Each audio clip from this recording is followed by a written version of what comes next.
আসসালামু আলাইকুম। স্ক্রিনে দেখেন এখন আমি জিপি লিমিটলেস যে ভিডিও প্যাক আছে এটা ব্যবহার করতেছি ইউটিউবের। আমি আপনাদেরকে দেখাবো যে কীরকম ইউটিউব চলে, ফেসবুক চলে কিনা এবং অন্য অন্য ইন্টারনেট সার্ভিসগুলো আছে আপনি ব্যবহার করতে পারবেন কিনা। যদি আপনি শেষ পর্যন্ত দেখুন তাহলে আপনার একটা ধারণা আসবে জিপির লিমিটলেস যে ভিডিও প্যাকগুলো আছে এগুলো কিনলে আপনার লাভ হবে নাকি ক্ষতি হবে এবং কীরকম ইন্টারনেট স্পিড আসে।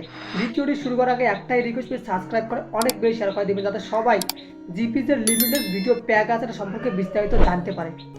লিমিটলেস ভিডিও প্যাকগুলো দিয়ে কীরকম ইউটিউব চলে আমি আপনাদেরকে দেখাইতেছি। দেখেন আমি সরাসরি ইউটিউবে ঢুকলাম, দেন ইউটিউব কিন্তু ঠিকঠাক মতো চলতেছে কারণ আমি প্রায় 1 ঘন্টা থেকে এটা চালাইতেছি, বাট সব কিছুই ঠিকঠাক মতো চলতেছে। যদি আমি একটা ভিডিও প্লে করি তাহলে কিন্তু ঠিকঠাক মতো চলতেছে, বাট এটা দিয়ে কিন্তু ফেসবুকও চলতেছে। দেখেন এই প্যাক দিয়ে আমি ফেসবুকও চাইতে পারতেছি, ফেসবুকের ভিডিও ঠিকঠাক মতো চলতেছে, কোনো সমস্যা হতেছে না।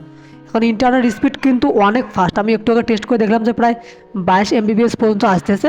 আপনারা চাইলে কিন্তু এই জিপির যে ভিডিও প্যাকগুলো আছে এগুলো কিন্তু ব্যবহার করতে পারেন লিমিটলেস, কারণ অনেক ভালো আমি দেখতেছি, কারণ আমি আজকে চাইতেছি। যারা কিনছেন বা যারা ব্যবহার করতেছেন প্লিজ একটু কমেন্ট করবেন আপনাদের কীরকম চলতেছে। যদি আপনাদের ভালো চলে তাহলে অবশ্যই ভালো, আর যদি খারাপ চলে তাহলেও কমেন্ট করবেন। ধন্যবাদ সবাইকে।